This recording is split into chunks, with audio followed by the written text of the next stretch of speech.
5, and let's get this party started. Thank you very much, Michelle, for being with us today. I'm We're honored. so Thank you. excited to talk to you. Mary, did you want to interview today, or do you want me to? You can. Question. Okay, perfect. If that works. Cool. That works just fine. We probably should talk about this prior to the show, but I feel like we're pretty good at handing it back and forth. So figured it out. All right. So Michelle, I just wanted, what happened? There we are. So Michelle is an agent out of our West office, and again, I'd like to thank her for joining us. We really appreciate you taking your time out this morning. Can you start by telling us a little bit about yourself? A little bit about me. Well, see, as you heard, I'm a mother of 3. Start with that because my family is the most important thing to me. So I'm a mother of 3, been married for going on 24 years to my perfect husband in my mind. So my background prior to getting into real estate was I was a kitchen and bath designer. I have a degree in interior design, and I focused on designing spaces. So I was a kitchen and bath designer for about 20 years. When my 3rd child was born, my youngest daughter, I ended up staying home because there was no sense having 3 kids in daycare. It didn't make sense financially, so I stayed home. And she was going to be going to preschool, and I told my husband I really wanted to get back to work, and it was my husband who suggested that I get into real estate. His thought was I knew houses from top to bottom, why not sell them instead of designing them? So I decided to get my license, and it took me about 6 months because I did it online. And I actually did it. I would drop my daughter off at pre-K, which was like 2 hours. I'd run home during the 2 hours, study for a while, and then go pick her up, and then I would do it at night after all the kids were in bed. So it took me a while, but so I got my license, and when I first started in real estate, my license was held by an associate broker with another company. She had a umbrella company, so she held my license under her umbrella company. So she was basically my mentor. Okay, it's the thing that you don't know what you don't know. I was very good at showing homes, but she never took me any further than that. I ended up receiving a phone call from an old acquaintance of mine who owned a remodeling company. And he said, I don't know what you're doing right now, but I need you as a designer. So I decided, well, since real estate's not really taken off, of course. So I went and started designing and ended up running the showroom, and found out his partner in the business was also a builder. So I said, wouldn't it make sense if you had one person doing everything? I could be your real estate agent and your designer. So that way your clients can work with one person and be comfortable. And he agreed to it. So I took over the development and was basically doing, well, I was working 7 days a week. I was 5 days in the showroom and open houses Saturdays and Sundays. So that lasted for about 2.5 years. And I was exhausted. And unfortunately, not that I need to go there, it wasn't working out with that business. So I made the decision to end it. But shortly before that, and I digress a little bit, I had sold a deal out in the development, and the buying agent was a WCI agent. And when they came in to sign the paperwork, the builder made a comment, let Michelle sign this, this is her first deal, which it was. And the agent pulled me aside and said, who's your broker? You're great at this. You got to talk to my broker. So I agreed to go, hadn't made a decision, but I sat in that room for about 5 minutes when I talked to that broker and made the decision to move. So his broker was Anthony Butera at WCI. And I made the decision at that time. I'm making the move. That this guy he's unbelievable. The energy alone was amazing. So I made the move over to WCI, and I was with them for about 8 months when he stated that he wanted to, he was making a move, and he invited us to hear what Keller Williams was all about and let us make our own decisions. And everything sounded good to me, and I believed so much in Anthony that I was going to follow him. So it was at that time that I had ended my relationship with that builder, ended the design relationship, and decided to jump into real estate full time. So it was perfect timing for me. So the way I look at it, I love to tell this is, the first 3 years of my business, I sold maybe 8 or 9 houses in those 3 years. And I joined Keller Williams and jumped in with both feet. I went through the coaching program, and Lisa was my coach. And I did bold when it came around my first year. And in my first year with KW, I closed 21. So to me, that spoke volumes about their training. This company has truly changed my life. It really has, in more ways. And it was not just building my business, but me as a person. It's really changed me. I've really come out of my shell. I know that I can add value, and that's one of the reasons that I am a mentor. I absolutely love mentoring. If I had truly had a mentor when I first started, I can just imagine where I would be now. Mm-hmm. So if I can pay it forward with everything that KW has done for me, absolutely. I'm the first one to raise my hand. So very cool. Yeah. So okay, so refresh my memory. How many years ago was that you came over? 4 years. It'll be 4 years in November. Okay. Yep. Okay. So basically what you're saying is that Keller Williams gave you the training and things that you were missing, perhaps the accountability, things like that. Absolutely. So when you're paying it forward, what are some of the things that you do with your mentees?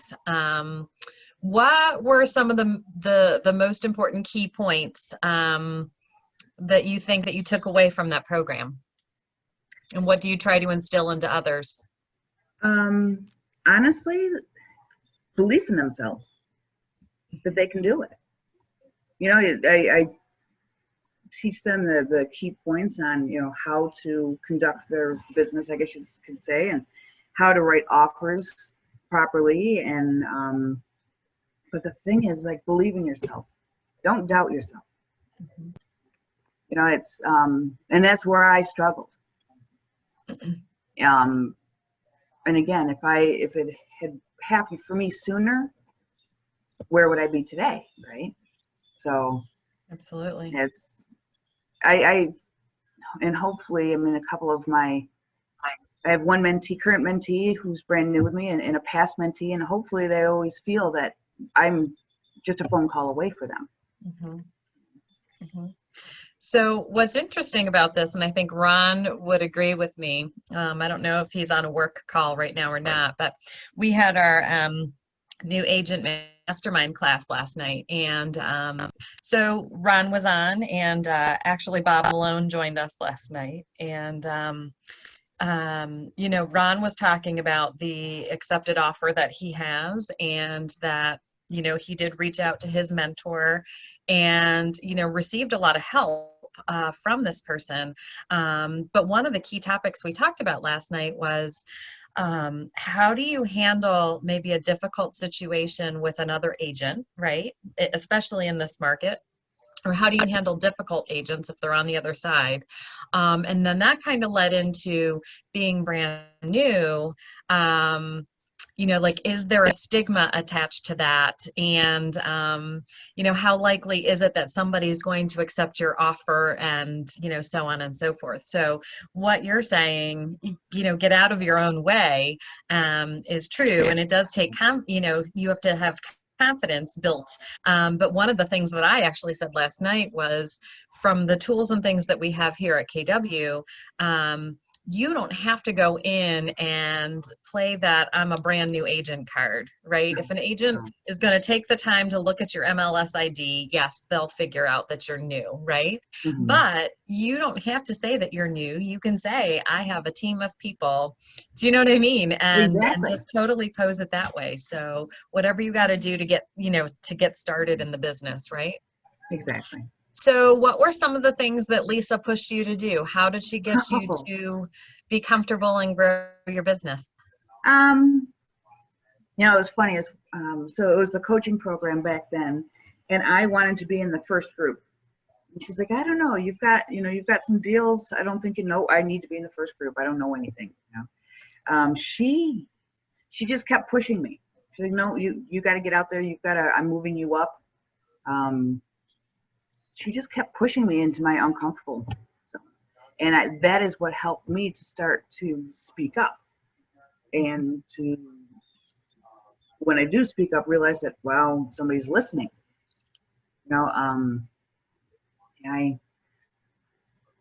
She really pushed me into my uncomfortable zone a lot. Mm-hmm. A lot.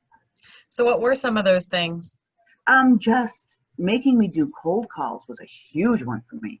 Oh, because of my background, right? I knew so many contractors and builders and stuff, and I knew I didn't want to deal with new construction, but their contacts, making those phone calls. Why, my thought was always, why are they going to want to hear from me? But surprisingly, right?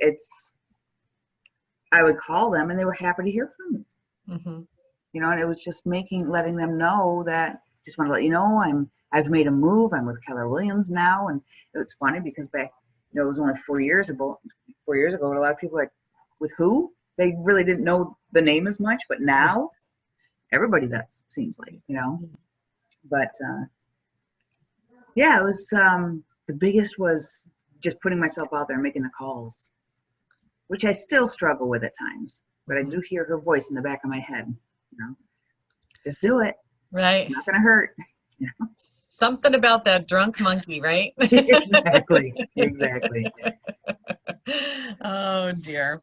So, so what do you think that you're known for? Like, what do people, when they think of Michelle, what do people, I guess, what type of sale do you like to do? What's your average sale price? Do you have a niche? Do you have a community that you service? I don't, I'll be honest with you. So my average sale price is around $149.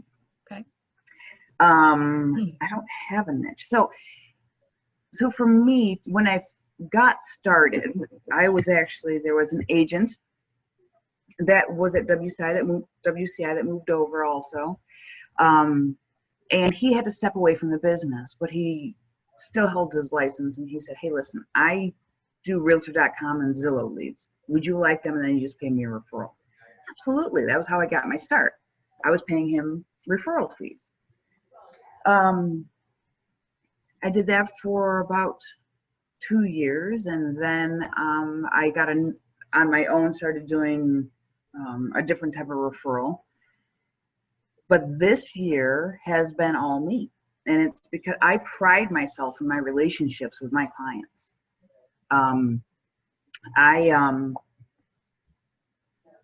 It's probably 60% of my deals this year have been referrals from past clients. That's awesome. Is huge. Yes. Yeah. And I can't. I have to keep reminding myself it's because you're good at what you do and you follow through with what you say you're going to do, and they trust you. So I'm hearing you say that you're accessible and it's all about service, right? Absolutely. You're servicing your clients. Absolutely. Do you do client appreciation events or closing gifts or anything I like that? definitely do closing gifts. I have not done client appreciation. And again, I'm sure it's the drunk monkey, because my thought is I'm not at that place yet to do that. I'm not one of the biggest producers, so, but I definitely do client gifts. I do closing gifts whenever I have a closing. Okay. And I have a theme as to what I do, so. And what do you do? Inquiring minds need to know now. So I do if anybody's familiar with It's a Wonderful Life, it's one of my favorite movies. I'd never seen it until I met my husband. So there is a scene when, if you've seen It's a Wonderful Life, where they, the Martinis move into a new house and they do a gift basket. And it's bread so the home may never know hunger, salt so that life may always have flavor, and wine to celebrate life. And they say, you know, enter the Martini castle. So I do bread, salt, and wine, and I usually do a some type of a plaque that says "Home Sweet Home" or something like that. And in the card, I do the whole saying from "It's a Wonderful Life." So it's a huge chapter in people's lives, moving into their new home, and it, you know, to me that scene means a lot to me. So I'm kind of passing that to them. Absolutely. Absolutely. So what is your favorite type of client? First-time home buyers. Yeah. Yeah. I was going to guess that. Yep. I love first-time home buyers. The excitement. You know, to me, it was my business, whatever I was in, was always customer-based. Whether I was designing for them and helping their, you know, their visions in their mind become a reality with their kitchens or their bathrooms or whatever it was, or, you know, and to be able to walk clients through a home, and because of my background, I can say, well, this might not be exactly what you want, but you know what, you can do this, and you can do this, and you can make it what you want. And to see their excitement. I mean, I just did a final walkthrough for a first-time home buyer last night, and they are beyond excited. They're expecting their first child, and you know, they're closing today, and I wish I could be there with them, but I can't. You know, but I love, you know, in the past, because I go to my closings in the past, and I always ask the attorney for the keys so that I can actually hand them the keys. I think it's just a monumental gesture, you know. That's a great idea.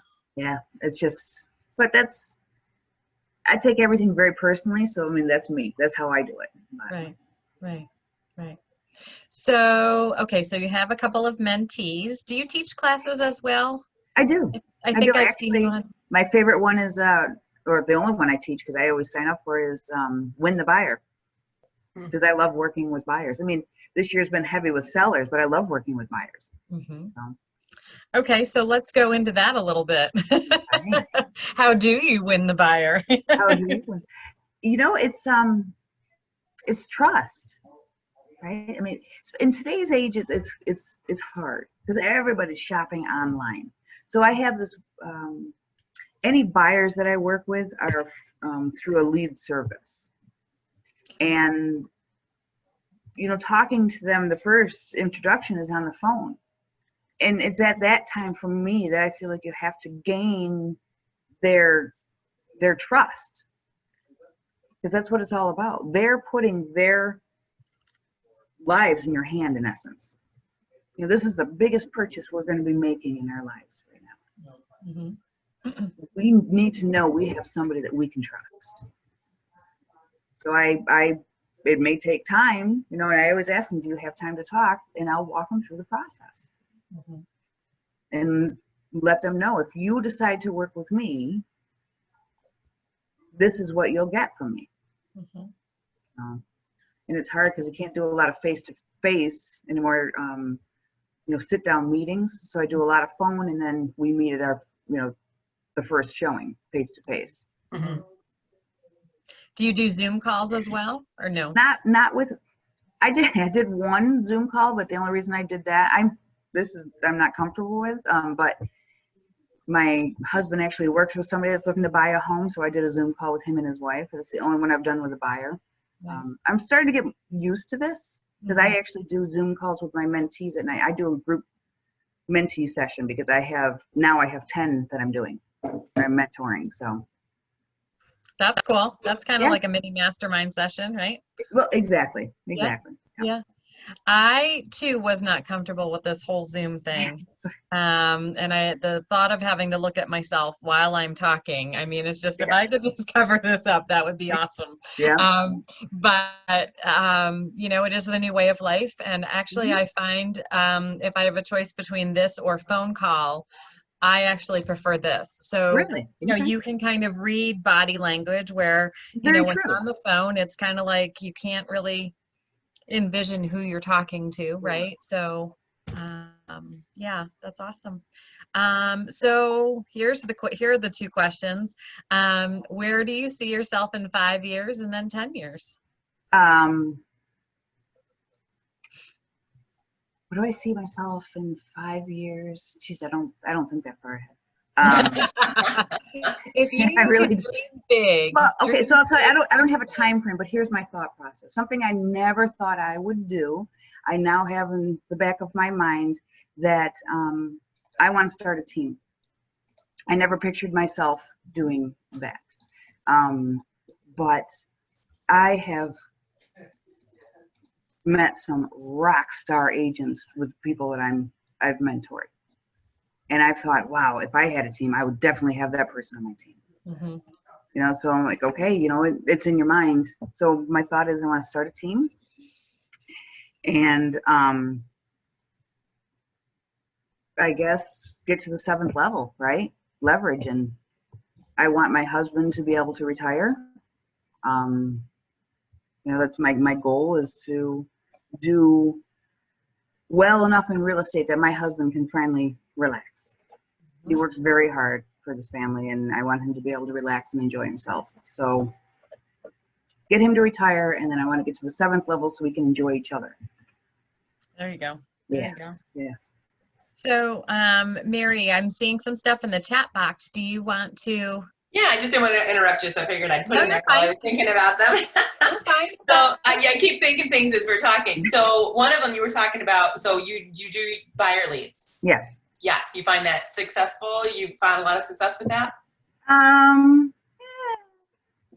Not necessarily. So I utilize OpCity. That's where most of my buyers come now. Okay. And some of them it works out great, and others it doesn't. It's like a 40% conversion rate. I'd say. Okay. Well, 40% is actually a lot better than most buyer leads. Yes, but again, it's the ones that I can actually connect with and have the conversation with. I can convert them. Gotcha. Okay. And then just with the way you were talking, you said you talked to them on the phone a couple times and then you meet them at the house. I'm always nervous, and I just was curious because you've been doing this for so long. Do you do anything? I remember the other day, actually, I had a guy who wanted to meet me at my piece of land, and I was like, oh, well, can I have a pre-approval? He's like, well, let's get to that later. We'll see about that. And I was like, okay, well, we've never met. So can you send me a picture of your license? And he's like, hey now, honey, we just met. And I was like, exactly why I can't meet you in a field. Exactly. Right. Right. You got to protect yourself. He's like, I probably shouldn't have called you honey. I'm like, yeah, probably not. And then he's like, well, can my agent just vouch for me? I was like, why are you asking me to ask you? So right. It just was like, what do people do when they're put in a situation where they're dealing with perfect strangers who then want to meet right at a house? Because it sounds like you have a phone conversation and then you go straight to the house.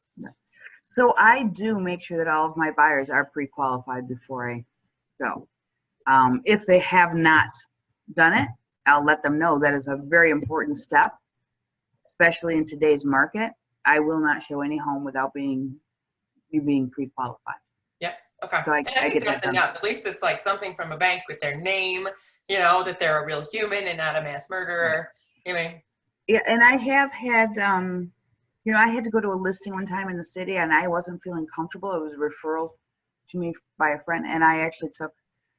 I don't know if you guys know Michael Swinton, but he's a big guy, and I'm like, "Come on, Mike, you're going with me," because I didn't feel comfortable. Mm-hmm. Just always believe, go by your gut, right? I mean, if it feels wrong, it's wrong. Yeah, I had one of those when I was brand new at Howard Hanna. Was my first office hours, and I was so excited. I got a call, and this guy wanted to meet me in a field, and he had $200,000 in cash, and he had to see it right now. And I was like, well, I can meet you in an hour. And on my way to a listing or a showing, I called my brother. I was like, can you meet me out there? Because this guy, something's up. Right. Before I even had a chance to meet him, he came to the office to meet me an hour early. And my manager called me later. He's like, don't you dare come here. Like, he carried these things. He'd written these manuscripts about like a day in the life of a psychotic, bipolar freak show. And he's like, you're not working with this guy, you know? And he was pacing back and forth going, don't let me down, Mary, don't let me down. So, but it was like, I could tell that on a phone conversation that was probably not, he couldn't have told that, you know, but you know, you do get an instinct about things. Right. So for sure, for sure. I also wanted to follow back to, it sounds like I love that you have this personal thing that's yours that comes from a story from a client gift. Yes. What does your follow-up with them look like? What's your relationship building look like after the fact? I'm not one to set them up on a drip campaign. I'm one that I'll make a phone call and just, hey, how are you? How's the house? You know, I've got a wheelhouse obviously of people that can help. So if they need something, I can refer them. But a lot of it's just catching up with people. What was that? I'm sorry. Is it systemized, or is it kind of like, you know what, I haven't talked to Sally in a while? Exactly. It's not systemized. I probably do better if it was systemized. Yeah. But it's usually like they pop into my head, I pick up the phone. Okay. Yeah, I'm not, my systems and processes aren't the strongest. So it's okay. We're all different kinds, right? I'm not great at systems either, and I have to like force myself to try and create systems. So yeah, for sure. Do you have for when people do refer you, is there a reward program of any kind or a thank you? Yes. Well, I definitely give them a heartfelt thank you. I've written hand notes to thank them. I will send them a Dunkin' Donuts gift card as a thank you. Keep them coming, you know? Yeah. Absolutely. Yep. Yeah, I'm big on trying to just talk with them, just pick up the phone. You know, I had great success through the shutdown with COVID with that, just picking up the phone just to check on them. Is there anything you need? I had great success with that. Yeah. I ended up with 7 listings doing that. So. That's amazing. Yeah. I have all listings right now. It's awesome. Well, they're all under contract, thank goodness, but. Yeah. How about help? Do you have any help, any admin? Do you utilize any kind of leverage yet, or you're Nope, it's all me. All you? It's all me. Other than it's my oldest daughter, who's now in college. I was starting to teach her how to do some paperwork because I was getting busier and it's very time consuming. So I was starting to teach her some things, and she's got the type of personality that she loves doing that repetitious, menial, you know, dot your I, cross your T stuff. So I was starting to teach to her, but now she's gone, so back to myself. How old are your other 2 children? So my oldest is 20, my son is 15, and my little princess is 12. She'll be 13 in December. So. I've got one of those. Yes. How have you found balancing the career and COVID and children? I mean, yours are a little older than mine, but still, it's in the house, right? I'll be honest with you, COVID, I kind of became a little sedentary during COVID. I was making phone calls and stuff, which led to me getting these listings, which is great, but wasn't doing a lot of, but I have, and I don't know if it's because my children are older now, I have the most amazing support system here at home. Mm-hmm. Absolutely amazing. You know, if I have to, and we all know it's suddenly, right? I've got to go check on a listing, or I've got to go show a house, or whatever it is. It's never questioned. They understand. You know, and I mean, my husband's my biggest supporter. That's awesome. That's awesome. Because you know, everybody's like had different variations of how COVID has affected them, and it is nice when your kids. Yeah, make it harder. I don't know. It's strange. I don't think. You know, how do I balance? One of my mentees, and it was such a fight. She said, "You're like Superwoman." She's like, you've got 3 kids and a husband and a house to take care of. She's like, you're running your own business, and at that time, she's like, and you're mentoring 7 agents. Yeah. She's like, how do you do it all? I'm like, you just do it. Right. You just do it. You know, my business isn't where I think it could be.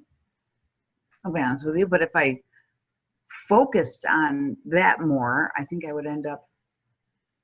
The other things around me would suffer. Yeah. I'm happy where I am right now. Right. Well, and like there's seasons for everything, right? I mean, you have 12-year-old and 15-year-old, and in 6 short years, as I was informed the other day, that won't be the case, right? So then there's a difference. You have all the time in the world, and maybe then's a better time Right, exactly. to double the business, right? Exactly. So the beauty of this career, I think, is that it can be what it needs to be in that moment, and that can fluctuate as your life changes. Yep. Right? I think that's Exactly. one of the very best things about this career, for sure, for sure. Do you have any daily habits? I always like to hear about people's daily habits. No. Like, do you have lead gen time? I know you're not as systemized, right? As you're like, well, I have No. time block and it's these, but are there things where you're like, you know, with Andrea, Brian Buffini's system is like, win the day. I know that I've had a successful day if I've at least done these things. Do you have anything like that? Even if it's not formal, if it's kind of like, I need to make calls or? No, I'm going to be very honest with you. I don't. Okay. No. Michelle. No, that's what I'm saying. Can you imagine what my business would be if I did? Right. No, I'm when the mood strikes me kind of girl. Okay. Okay. Do you have this incredible thing that is a background in design, especially, you know, specifically kitchens and baths? Have you utilized that to really kind of help your business along? Do you sell that in your listing appointments and stuff like that? I don't use that, but working with buyers, I definitely do. I work with some investors, and I have one investor that I'm like, she wanted to basically gut the kitchen. Let me tell you what you can do. You know? Right. I mean, you probably have an idea about pricing and stuff where we can only guess. I'm like, yeah, right. You know. Right. Well, it's been a few years since I've been away from it, but you kind of give a general idea. But what's funny, especially if I take a buyer into a flip, I've got a keen eye as to, okay, was this well done or was this slapping lipstick on a pig, right? Mm-hmm. The way I always preface it with my clients is I've got extensive construction background, but by no means am I an inspector. Sure. I try to tell them, I can tell you what I'm seeing, but I'm not an inspector. It's just from my background what I see. Sure. But you also have an ability to understand the possibilities of a home probably better than the average agent, right? As far as what they're flipping, like if you're helping an investor who wants to have a flip, you could be like, oh my gosh, you could totally take that wall down. No well, problem. Absolutely. I can tell what's a load-bearing wall, what's not, so yeah. That's awesome. Maybe that's a class you could teach. Yeah, let's do that as a class.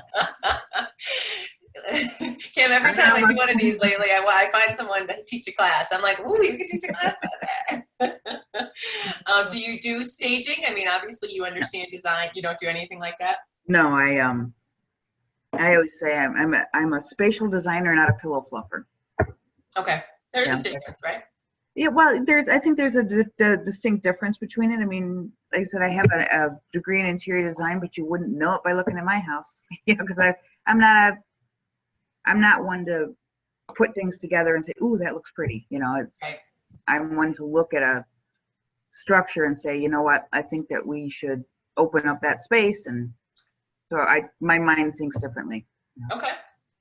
Did you get a degree in that? I was just kind of curious. I have a degree in interior design, yes. Interior design. Okay. Yep.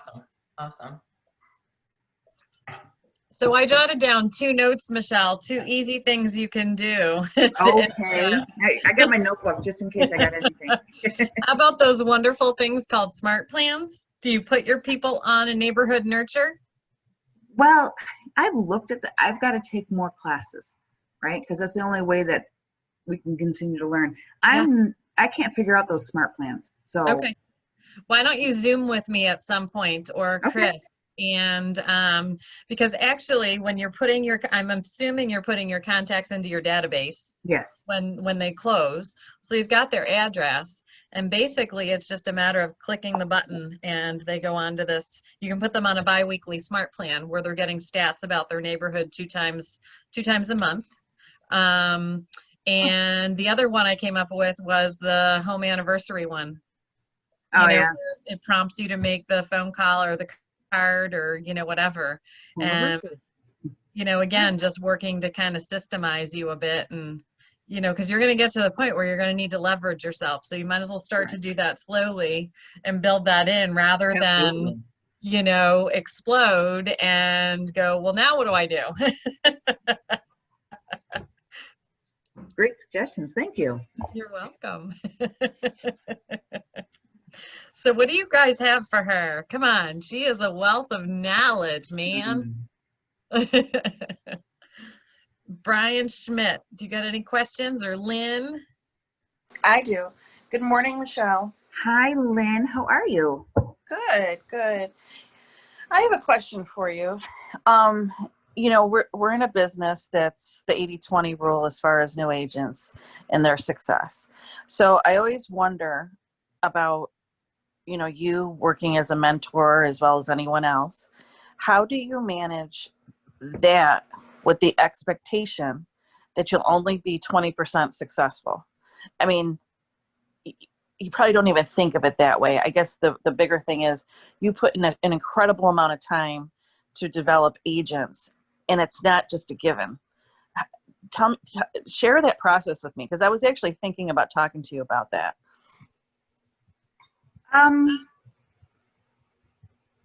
You know, I don't think of it that way, Lynn. I'll be honest with you.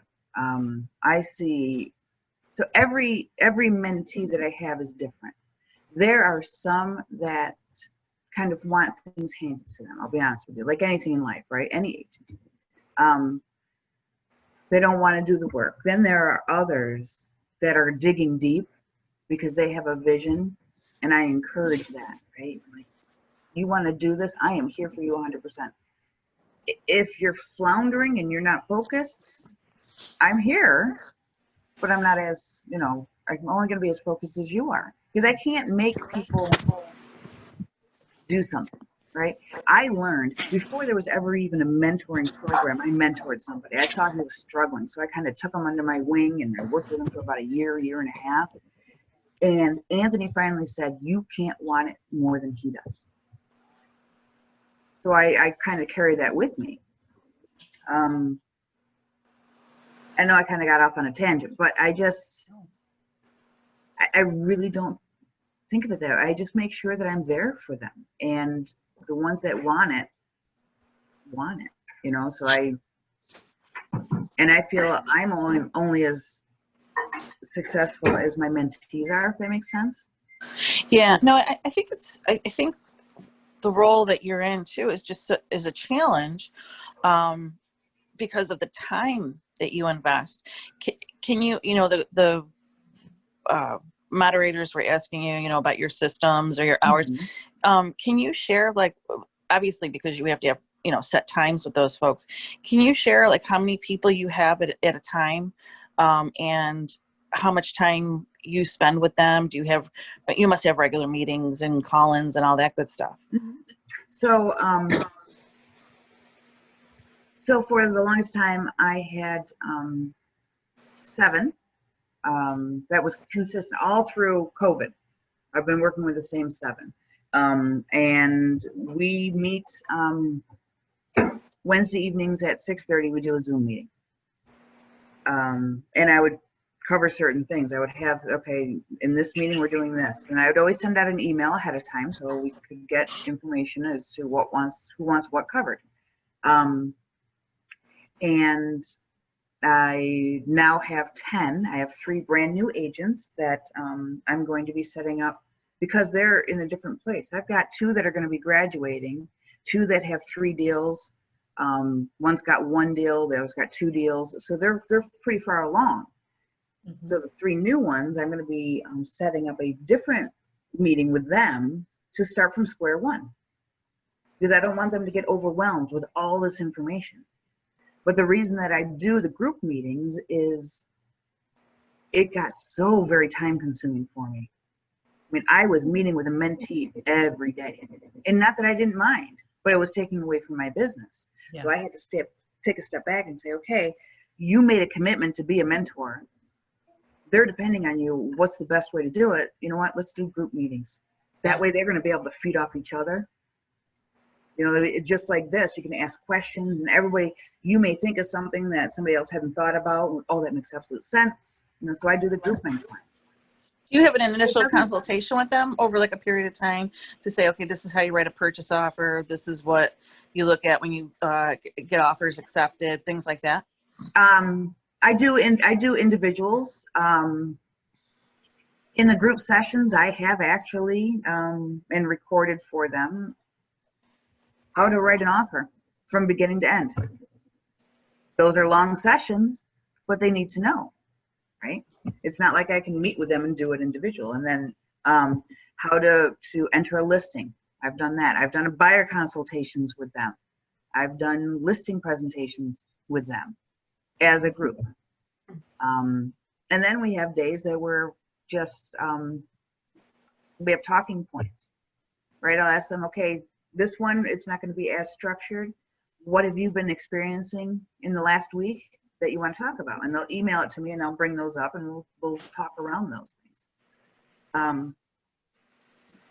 But there are times where I have to spend hours with somebody to help them write an offer. But that's rewarding. That's super rewarding. I love when people come to me with questions. That's worth it. Yeah, that's good time spent.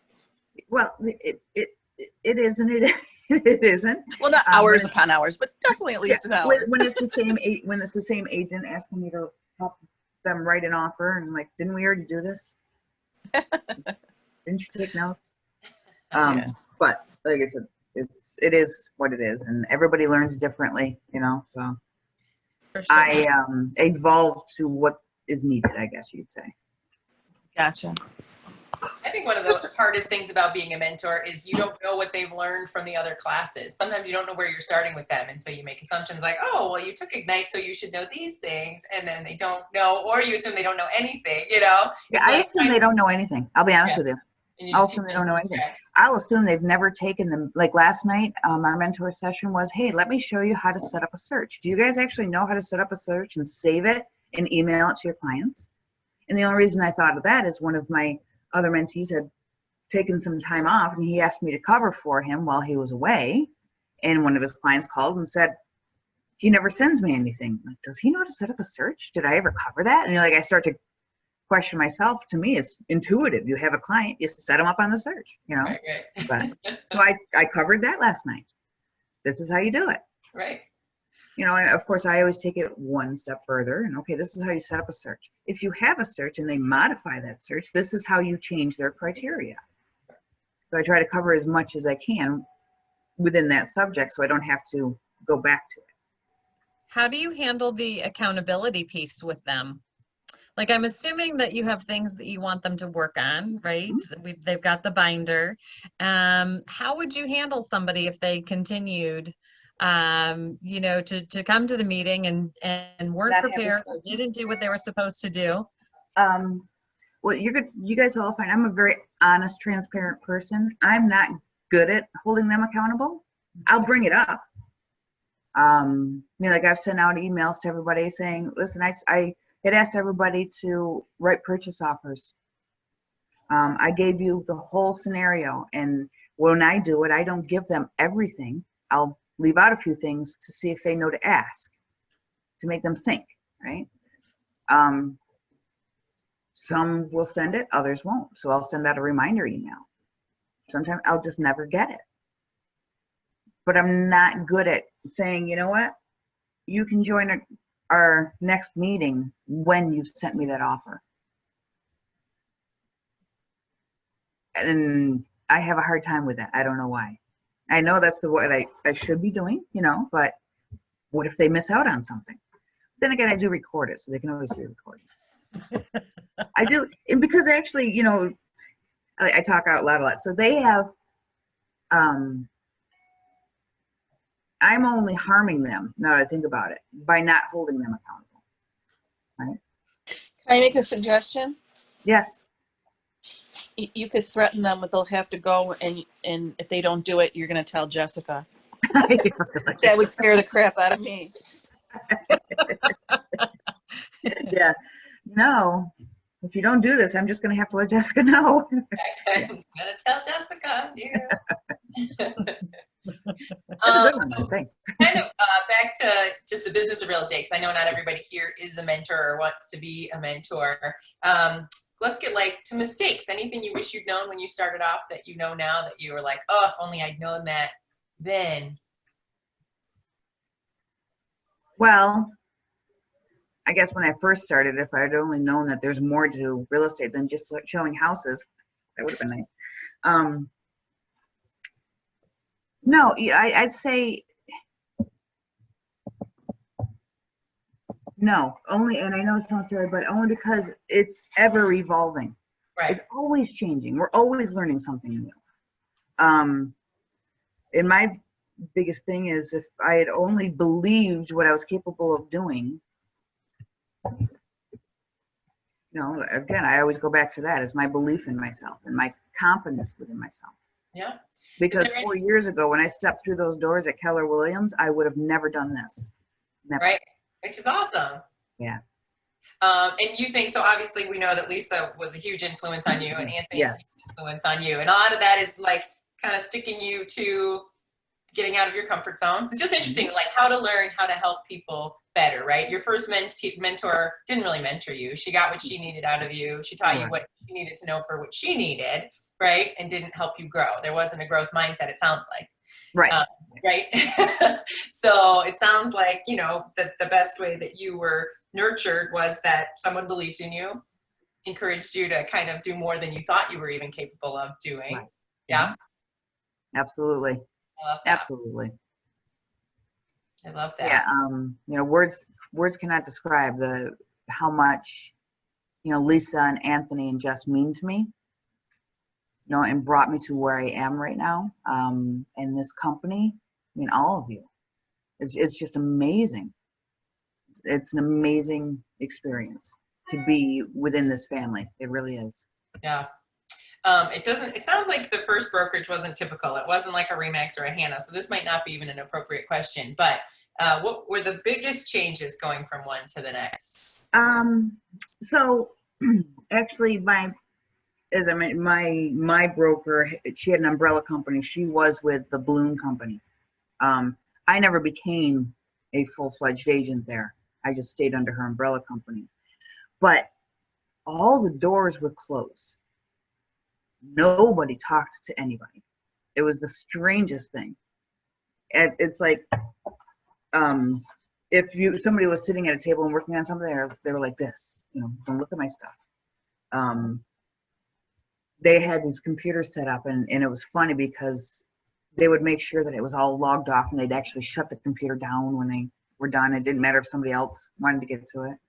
So I went from there to WCI. WCI was an amazing company. It really was. It was a little boutique company, but it was a family. And it was a hard decision to make the move, but I believed so much in Anthony. That's why I followed him, you know, but they were so very helpful, and it was being there that made me think that maybe I can make it in real estate, right? Maybe I will do this full time. But when he made the announcement to move to Keller Williams, I was like, oh my God, what do I do? I just made this decision, you know. But after going to this meeting we had, and hearing everything they had to offer, and I mean, I always tell people, if there's somebody new in the office, I'll introduce myself. You know, pre-COVID, when we were all there, you know, I would make sure I introduce myself to them, and I'd tell them exactly where my office is.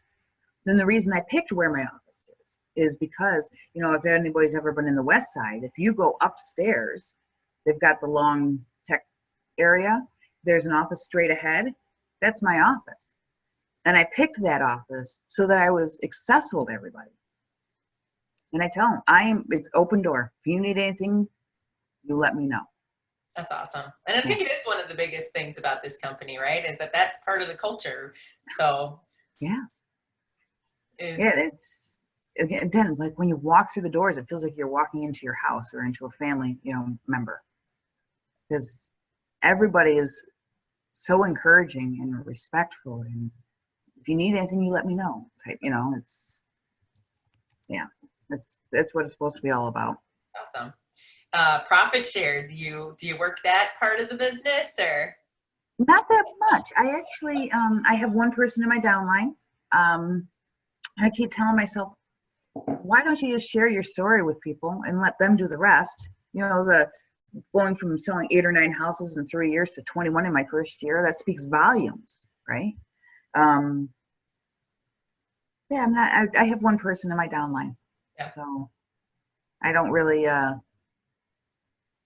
do much with profit share, which I should, because I could pass that to my kids. So. Right. Yeah. Well, it's just so funny. I think about your story about how easy it was to convert you. I mean, somebody just went up to you and was like, "Hey, you're really good. You should come here." And you're like, "Oh, I should." Well, I'm like, man, maybe we should make that conversation a little more often, because you never know where people are, right? And right, true. for somebody to invite them to somewhere else, right? Because they don't know where to go, but then somebody sends them a little like, hey, you know? Yeah, good point. Cool. Oh, any other questions out there? We're almost at our hour. I had to chuckle when you were talking about the other company, people closing their doors and so on and so forth. I think Ron can attest to this. That's one of the stories I tell all the time is I was with a different brokerage prior to Keller Williams, and I was waiting for something to come off the printer, and an agent was doing stuff before me, and I thought that her job had been finished. And what happened was I got the last couple of pages of hers, and she reached over and grabbed it out of my hands, and she's like, "That's mine, you can't see it." And from the glimpse I was able to get, like, she was doing a postcard with all of the festivals kind of timelined out in Rochester, and didn't want me to take that idea because it was hers, because of that scarcity mindset, or we're in competition with each other. And, that's one of the things that I try to portray to people that I newly meet is that this is a very different feel here. Oh, absolutely. Whenever I teach the Win the Buyer Ignite class, I'll email out my buyer presentation. Use what you want from it. Change it, make it your own. But why, and that's because it was shared with me. Right? Why go through all the pain and heartache of trying to come up with your own thing when somebody's already done that? Just make it your own. There's other things you need to be focusing your time on, right? Absolutely. Well, and the truth is that people are going to figure it out whether you give it to them or not, or they're not. Like, a lot of people will take in a lot of information and never do anything with it because they were never going to do anything. And then the people who are will, it's just like, there's nothing new under the sun. That seasonal monthly planner, that lady didn't invent that. That wasn't her original idea that nobody else had thought of before. It's funny, sometimes we forget. Right. So. Yeah. Too funny. Absolutely. So. All right, no other questions? I think we're good. Kim, what do you think? I agree. Thank you, guys. Thank you, Michelle. This was awesome. Thank you. This is great. Thank you, honey. Absolutely. And again, if anybody ever needs anything, just reach out. I'm more than happy to help. Awesome. Thanks, Michelle. Absolutely. Bye, Thank guys. you, honey. Have Have a a great good day, day. everyone. Thanks, Bye-bye. Michelle. Thank you. Bye-bye.